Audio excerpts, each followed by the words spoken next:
On January 6, 2021, protesters marched into the US Capitol and seemed to get into one of the most important buildings in the country very easily. And like many social media users, I was really shocked at how quickly they managed to break in. And this whole event led me to think, how about we send these people to try and get into Area 51? It's a tough question, but can you break into Area 51? And if you did try, what would happen to you? And if, by some miracle, you were successful, what would you discover? Well, today, we're going to find out.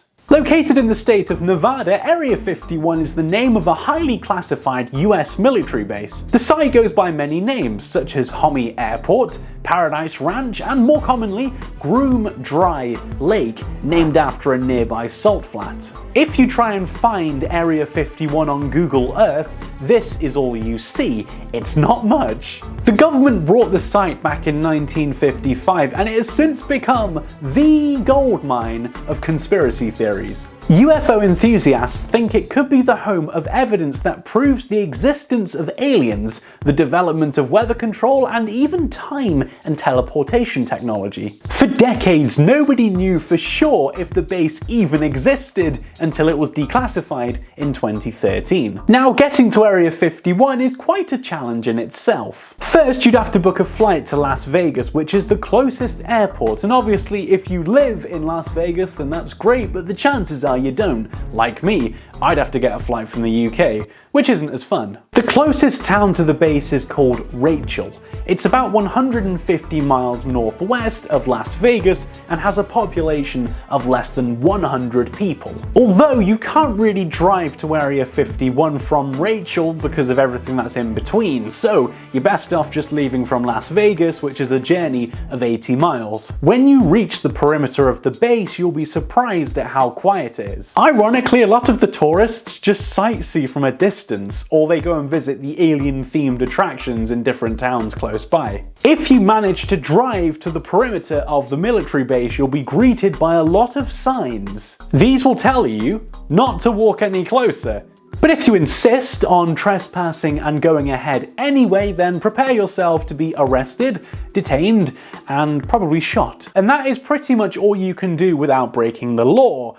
But what's inside?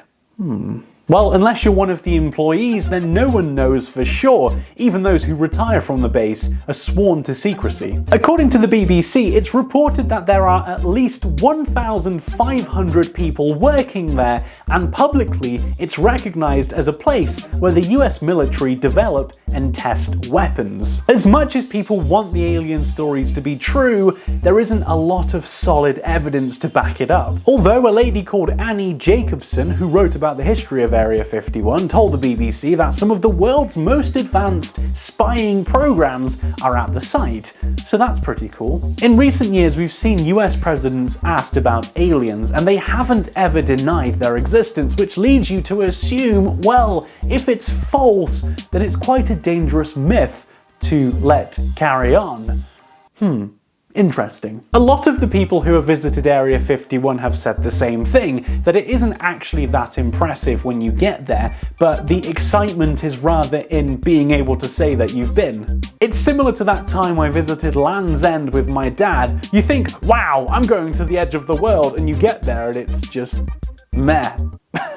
So there you go, that is a brief summary of how to get to Area 51 and most of what we know about it. And if you want to do some more research yourself, then I've linked some reading materials for you below. If you're wanting my own personal opinion on whether I think aliens exist, then I have to say I am a skeptic. I am quite a skeptic, but having seen the start of 2021, I am sure this year is going to be very crazy, so I am no longer ruling anything out. If you enjoyed this video, then be sure to hit that subscribe button right here, and if you want some more top-notch quality content, then voila, there is plenty more of that too. And I'll see you in the next episode of the Not So Murder One News. Bye bye.